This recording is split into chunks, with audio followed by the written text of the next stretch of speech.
Latitude is a leading provider of global residency and citizenship solutions, having successfully served more than 5,000 clients. Now, the team operates in over 20 countries worldwide, securing second citizenship or residency in desirable locations. With me is Chris Wilson, managing partner, to explain this. And my goodness, this world is so chaotic right now. I mean, how has that impacted your job and what you're doing? Hi, Jane. Yes, it's been a very difficult time right now because, the world's quite volatile. There's a lot more and more push factors that we're seeing from people who are looking to have a second option. Because unfortunately in this world, the more options you have, the better prepared you can be. And so, these programs, certainly from an American perspective, help you to enhance your freedoms. So it's saying, look, if I'm concerned about the way things are going in the United States or even globally, that I want to make sure that I've got a safe haven for myself and my family, just in case. And we're seeing, all that's been happening, certainly in Israel recently, the conflict in Ukraine still going on. So people are getting nervous, and they're saying, I need to make sure I'm somewhere safe and I've got that option. No, it makes sense. And it does feel like there's a lot of change going on globally in a lot of different countries. So can you provide some examples of countries that have made changes to their laws to make it easier for people to become second residents there? Yeah, no, absolutely. I mean, and this industry is fluid. Changes of governments, changes of geopolitical, everything like that can have an impact. Most recently, Portugal, who have their golden visa program, which has been extremely successful, but they've now officially removed the opportunity to use real estate as the investment vehicle to qualify for their residency program. So the program still exists, but the investment level, the minimum threshold is increased from 280,000 euro to 500,000 euro, and you're now investing in funds as opposed to investing into real estate. So that's quite a significant shift because many people are comfortable with the concepts of a real estate investment, to obtain residency. St. Kitts and Nevis in the Caribbean have also made a significant change whereby they increased their minimum investment level essentially by 2. They've doubled that for real estate and for the donation option. So that's had a significant impact. They've taken the position they want to make their program the most exclusive in the region, even if it has an impact on the numbers that are being applied, that are of people applying to their country. And there's also pressures, the United States have regular conversations, with the Caribbean countries that offer a citizenship by investment program, as well as the European Union and the United Kingdom.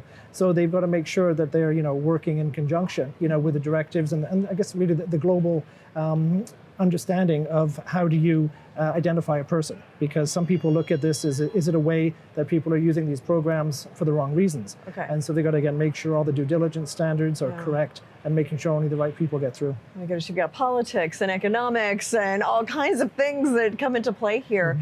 What separates Latitude from other companies that do something similar? Well, we pride ourselves on having, quite a diverse array of options. I mean, beginning with our executive committee, our sort of top 6, if you like, combined, we have over 100 years of combined experience.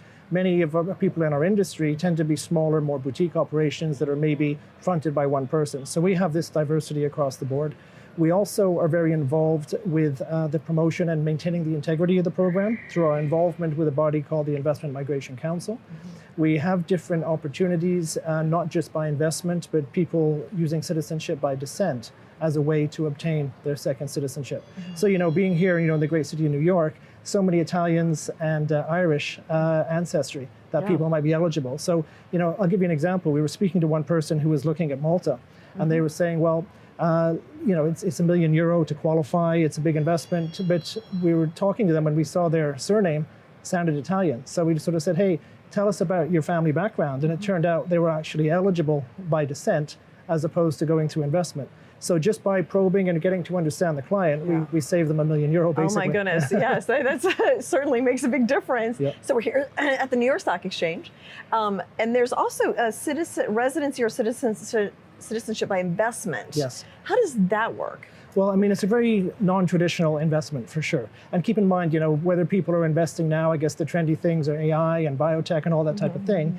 Investments can go up and go down, as the disclaimers always say, but citizenship is for life. So if you're applying for this, you're able to, give assurances to your family going forward that you've got this option. It's not going to be taken away, and it's not going to go up or it's not going to go down, right? So it's a very, some people call it a non-traditional insurance policy. Some people call it a plan B, but it's again just giving yourself options because as we spoke about at the beginning, the the world's a very complicated and volatile place, and everybody's got their different push factors. When is enough going to be enough, and do we have to make sure that we have another option available? Well, I was going to ask about that. If somebody happens to take advantage of one of these programs, are they done for life, or is there a chance at some point with different governments or something that they might lose that? No, citizenship's for life. So it's very much like if you're an American citizen, if you're born here or you got naturalized here, it's for life, like with any other grade A nations. In the Caribbean, same thing. Once you have it, it's there. In the residence programs, you typically have to either demonstrate a period of time that you've been resident in that country